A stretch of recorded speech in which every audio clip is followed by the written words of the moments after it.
আসসালামু আলাইকুম এভরিওয়ান। সকাল সকাল কাজ দেখানো নিয়ে ব্লগটি স্টার্ট করে দিচ্ছি।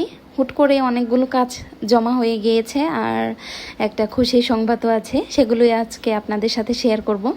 এখানে আমি ধনিয়া পাতা নিয়েছি, এগুলো ভালোভাবে ক্লিন করে নিচ্ছি। প্রচণ্ড পরিমাণ কাদা ছিল, আমি এর আগেও 2-3 বার ধুয়েছি, পরবর্তীতে ক্যামেরাটা অন করেছি। এগুলোকে আমরা ধনিয়া পাতাই বলি, আপনারা অনেকে হয়তো অনেক কিছু বলে থাকেন, অনেক নামে। এখন আমি পেঁয়াজ আর রসুনগুলো হালকা টেলে নেব শুকনো খোলাতে।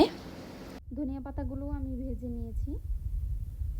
এখন আমি চাল আর ডাল ভালোভাবে ধুয়ে নেব খিচুড়ির জন্য। এখানে দেখতে পাচ্ছেন আমি অনেক বড় একটা পাতিলের মধ্যে নিয়ে নিয়েছি। হ্যাঁ, আমার প্রায় অনেক মানুষের জন্য রান্না করতে হবে, প্রায় 10 জন মানুষের জন্য। আমার কাজ বেবি হলো, এর জন্য হসপিটালে খাবার দিতে হবে, প্লাস বাসাতেও মানুষ আছে। এর জন্য হুট করেই কাজ পড়ে গিয়েছে আর ক্যামেরাটাও বেশি অন করতে পারতেছিলাম না। এই তো আমি খিচুড়িগুলো সব মশলা দিয়ে হাতে ভালোভাবে মাখিয়ে নিব। আর এই খিচুড়িটা আমি সরিষার তেলের খিচুড়ি করতেছি। এই তো এখন পরিমাণ মতো পানি দিয়ে আমি চুলায় বসিয়ে দেব। আমার হসপিটালেও খাবার দিতে হবে, প্লাস যেতেও হবে হসপিটালে। প্রথম দিন আমি কোনো ভিডিও করতে পারিনি যখন হসপিটালে নিয়ে গেলাম। এটা সেকেন্ড ডে, অলরেডি বেবি হয়ে গিয়েছে।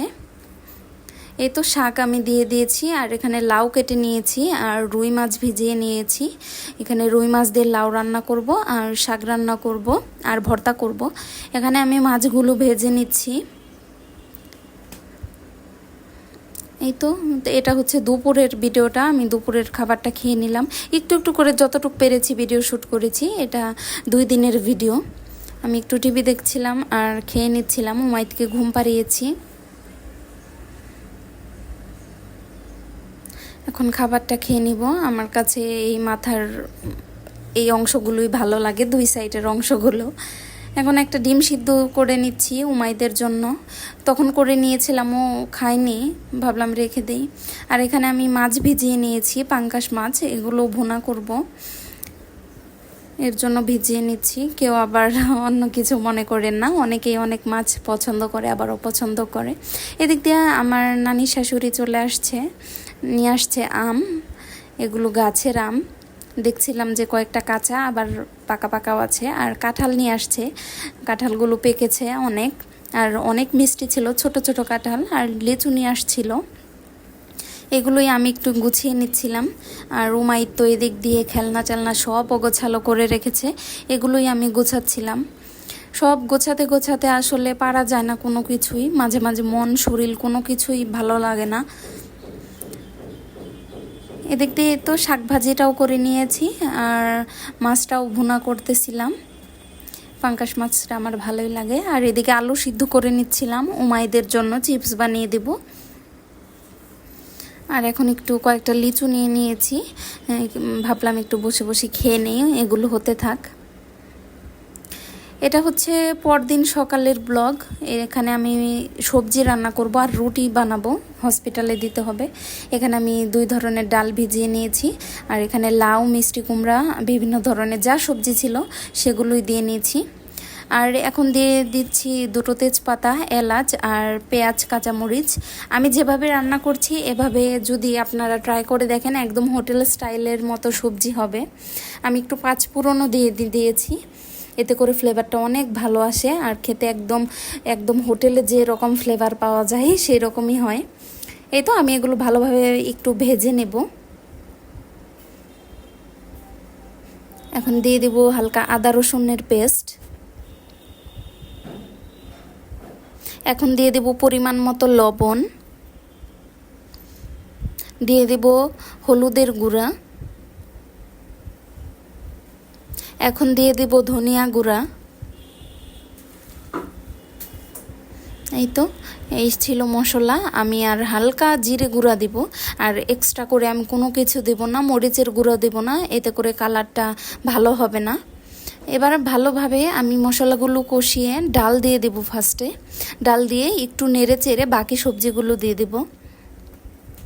আসলে বেবিটা হুট করেই হয়ে গিয়েছে, এর জন্য এত সব কাজ টাজ, আর বাসায় অন্য কেউ নেই, আর এদিকে তেমন কোনো কাজিনও নেই, এর জন্য আমাদের একটু দেখাশোনা করতে হচ্ছে আর একটু কাজের প্রেশারও বেড়ে গিয়েছে। এখন আমি সব সবজিগুলো দিয়ে ভালোভাবে নেড়ে চেড়ে নেব। এতে এক্সট্রা করে কোনো ধরনের পানি দেওয়ার প্রয়োজন নেই, বাট একটু লাগলে দেওয়াও যেতে পারে। যেহেতু আমি এখানে লাউ ইউজ করেছি, লাউয়ে প্রচণ্ড পরিমাণে পানি থাকে, যেটা রান্নার সময় বের হয়ে যায়। এখন আমি এগুলো ভালোভাবে কষিয়ে নিচ্ছি। এই তো দেখুন কতটা পরিমাণ পানি বের হয়ে গিয়েছে। তবু আমি এখানে হালকা পরিমাণ পানি দিয়ে দিব, যাতে ডালটাও সিদ্ধ হয়ে যায়, যেহেতু আমি ডাল দিয়েছি। আমি ভালোভাবে নেড়ে নিচ্ছি। আপনারা চাইলে এখানে ধনিয়া পাতাও কুচি করে দিতে পারেন লাস্টে, এতে দিলে ফ্লেভারটা আরও অনেক বেশি সুন্দর হবে। কিন্তু আমার বাসায় তো ধনিয়া পাতা খায় না কেউ, এর জন্য আমিও দিতে পারি না। বাট আমার ধনিয়া পাতাটা খেতে অনেক ভালো লাগে ডাল বা সবজির সাথে।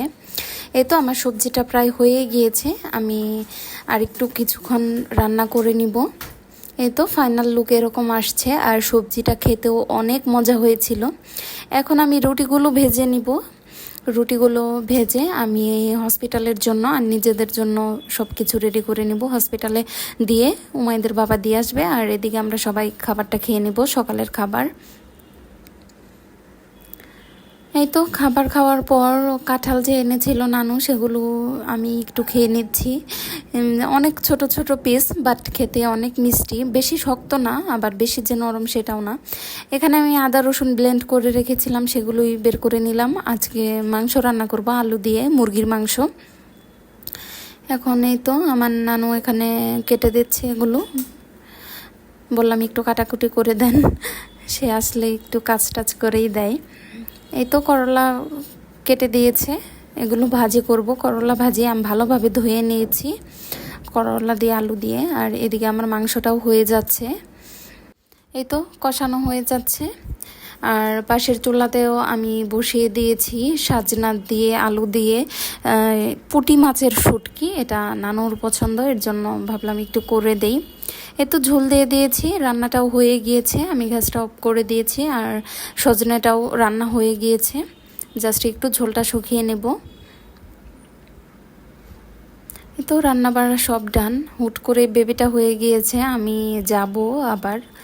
এই তো রাতের জন্য আমি করে নিলাম একটু পাবদা মাছ ভুনা, এসে বাকি রান্না করব ভর্তা টর্তা করে, তারপরে আমি খাবারগুলো পাঠিয়ে দেবো। এখন আমি বেবির কাছে যাব, একটু দেখতে যাব, মাঝখানে একদিন যেতে পারিনি। তো হসপিটালে চলে আসছি, এটা আমাদের বাসার থেকে 5 মিনিটের দূর, এটা বুড়ো হসপিটাল। এখানে চলে আসছি, আমি এখন বাবুর কাছে চলে যাচ্ছি। বেবিটা একদম ছোট হয়েছে, কিন্তু মাশাল্লাহ ভালোই হয়েছে, দেখতে অনেক সুন্দর হয়েছে। এই তো দেখি বেবির মা বসে আছে, আর এই তো আমার বেবি এসেই তো কোকাম শুরু করে দিয়েছে, তার যত কাজ আছে সব কিছু। আমি একটু স্যুপ আর নুডলস রান্না করে নিয়ে আসছিলাম ওদের জন্য। এই তো আমাদের ছোট বেবি, সবাই মাশাল্লাহ বলবেন আর ওর জন্য অনেক দোয়া করবেন, ও যাতে ভালো থাকে। আর এই তো চলে যাচ্ছি এখন বাসায়, উমাইদের জন্য একটা গরু কিনে, এই গরুটা ওর বাবা কিনেছে, কিন্তু ধরবেই না। এই ছিল আজকের ব্লগ। সো থ্যাংক ইউ সবাইকে।